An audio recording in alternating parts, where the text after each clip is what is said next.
Welcome back to Surviving and Thriving. Many years ago, when my family was dealt the hand of me dealing with health issues, it threw our family into a crisis mode. We were doing all that we could just to survive, and that was not acceptable for me. I wanted my family to thrive in the midst of what we were going through. I wanted my children to have a great childhood. I did not want their life to be just full of the doom and gloom and crisis mode of health issues. So with that, I asked a lot of questions, I did a lot of research, and I did not find a blueprint that was laid out to help people that were going through health issues. So here I am years later, just sharing with you some of the things that we have learned over the years, what worked for my home, my house, hoping that it may give you ideas or suggestions that may help you and your family and help you to endure and move from thriving in the midst of disease and move from surviving in the midst of disease to thriving right in the midst of it.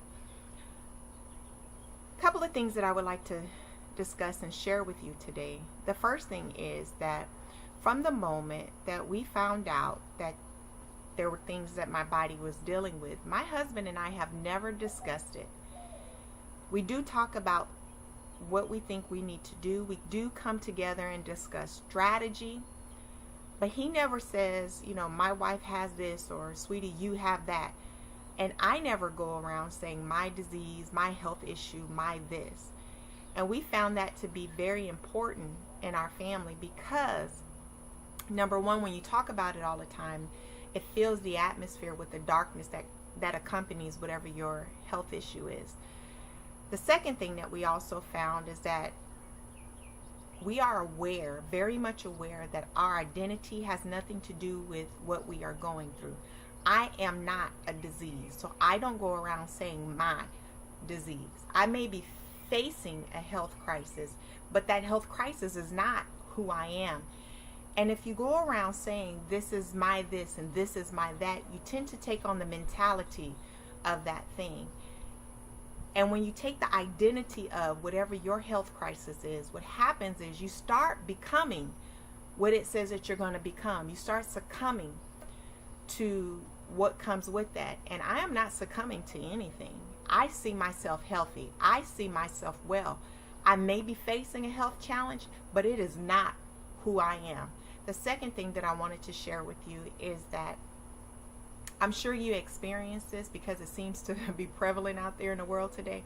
But whether you're at the doctor's office, the hospital, church, the store, wherever you at, there seems to be people that want to know, well, what exactly is it that you're going through? Or a lot of people like to share with you their experiences of someone they know or what they're going through, especially when you're in the doctor's office. Well, I'm facing this. Are you dealing with this too? I don't participate in conversations, and I don't participate in the conversations where people want to come up and give you unsolicited advice based on no knowledge, no understanding of what you're going through, and no medical. They have no medical expertise, but yet they feel like they can diagnose you and tell you what you need to do. I do not participate in those conversations. Not at all. I don't fill my atmosphere with talking about what I'm going through. I don't fill my body and my spirit and my mind about talking about what I'm going through, because what I'm going through is something that I'm going through and I am going to get through. I find that when you start identifying with other people and start relating with other people, then what happens to them affects you. I don't accept that. I am individual. I am unique. I am fighting my own body. I don't care if we look alike or fighting what's going on with my body. I don't care if we look alike. We can have the same amount of people in our family. We can have the same DNA. We can have the same personality, the same jobs. I don't care what it is that we have alike. Your fight is different than mine. You can have the same health problem I have, but your result is not going to be my result.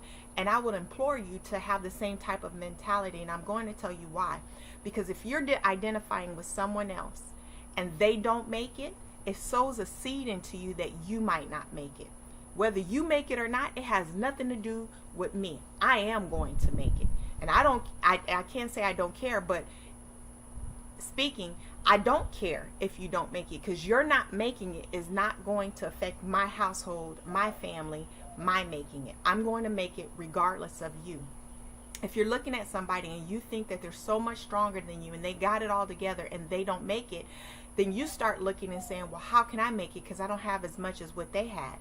Or if you're looking at somebody and you feel that you're bigger than they are, you're stronger than they are, you have more than they have, and they do better, it may cause you to loosen up on the things that you need to do to make it to where you're trying to make it. So good or bad, I don't identify with anybody else. I'm going to make it regardless. I'm going to make it no matter what. Even if your family structure is alike, your finances is alike, your support system is alike, your disease is alike. You may be taking a herb that they're not taking. They may be having something that you don't know that they got, that's going on, and you think you got everything alike.